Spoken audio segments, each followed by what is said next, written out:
ಅಂದ್ರೆ ಒಂದ್ ಕಡೆ ನಿಮ್ ತಾಯಿಯವರು ಅಂದ್ರೆ ಈ ರೀತಿ ಅಪಘಾತದಲ್ಲಿ ತೀರೋಗ್ತಾರೆ. ಮೊನ್ನೆ ಅಷ್ಟೇ ಅವರು ಕೂಡ ಸೂಸೈಡ್ ಮಾಡ್ಕೊಂಡ್ರು, ಈ ತರ ಈಗ ನಮ್ಗೆ ಆಕ್ಚುಲಿ ಯಾವುದು ಕಾಲ್ಸು ಬರಲಿಲ್ಲ ಅದ್ರ ಬಗ್ಗೆ. ನಮಗೂ ಶಾಕಿಂಗ್. ನಾವು ನ್ಯೂಸಲ್ಲಿ ನೋಡಿದ್ಮೇಲೆ ನಮಗೂ ಗೊತ್ತಾಗಿದೆ. ಯಾಕಂದ್ರೆ ನಾವು ಇಲ್ಲಿ ಕಾರ್ಯ ಟೆನ್ಷನಲ್ಲಿ ಇದ್ವಿ. ನಮಗೆ ಆ ವಿಷಯ ಗೊತ್ತಾದ ತಕ್ಷಣ ಇನ್ನೂ ಬೇಜಾರಾಗೋಯ್ತು. ಯಾಕಂದ್ರೆ ಹೈದರಾಬಾದಲ್ಲಿ ಅಂದ್ರೆ ಅಷ್ಟು ಹತ್ರದಲ್ಲಿದ್ದವರು ಅವರೇ, ಅವರು ಮಾಡ್ಕೊಂಡ್ರು ಅಂತ ಗೊತ್ತಾದ ತುಂಬ ಬೇಜಾರಾಯಿತು. ಬಟ್ ನಾವು ಹೋಗ್ಬೇಕಿತ್ತು, ಬಟ್ ಇಲ್ಲಿ ಕಾರ್ಯ ಇದ್ರಿಂದ ನಮಗೂ ಕಷ್ಟ ಆಯಿತು, ಹೋಗೋಕ್ಕೂ ಆಗಲಿಲ್ಲ.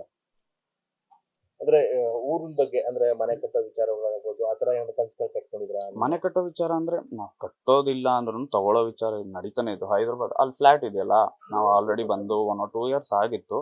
ಈಗ ಅದೇ ಫ್ಲಾಟ್ ತುಂಬಾ ಇಷ್ಟ ಆಗಿ ಅದನ್ನೇ ಖರೀದಿ ಮಾಡಬೇಕು ಅನ್ನೋ ನಾವು ಪ್ಲಾನ್ ಅಲ್ಲಿ ಇದ್ವಿ.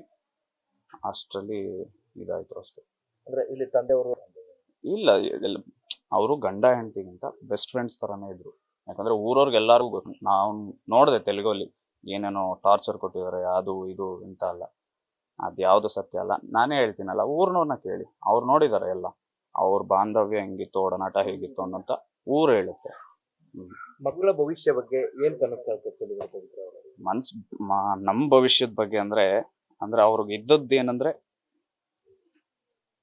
ಹೆಸರು ಮಾಡಬೇಕು. ನಾವು ದುಡ್ಡು ಅದು ಇದು ಯಾವುದೂ ಇಲ್ಲ, ಒಂದೊಳ್ಳೆ ಹೆಸರು ಮಾಡಬೇಕು ಅಂತಿತ್ತು ಅವ್ರಿಗೂ. ಅವರು ಅದಕ್ಕೆ ಅಂತಾನೆ ಇಷ್ಟು ವರ್ಷ ಕಷ್ಟಪಟ್ಟು, ಅವ್ರು ನಮಗೆ ಅಂತಾನೆ ಅಷ್ಟೆಲ್ಲ ಕಷ್ಟಪಟ್ಟಿದ್ದು. ಸೊ ನ್ಯೂಸ್ ಫಸ್ಟ್ ನಿರ್ಭೀತಿಯಿಂದ ನಿಮ್ಮ ಪರವಾಗಿ.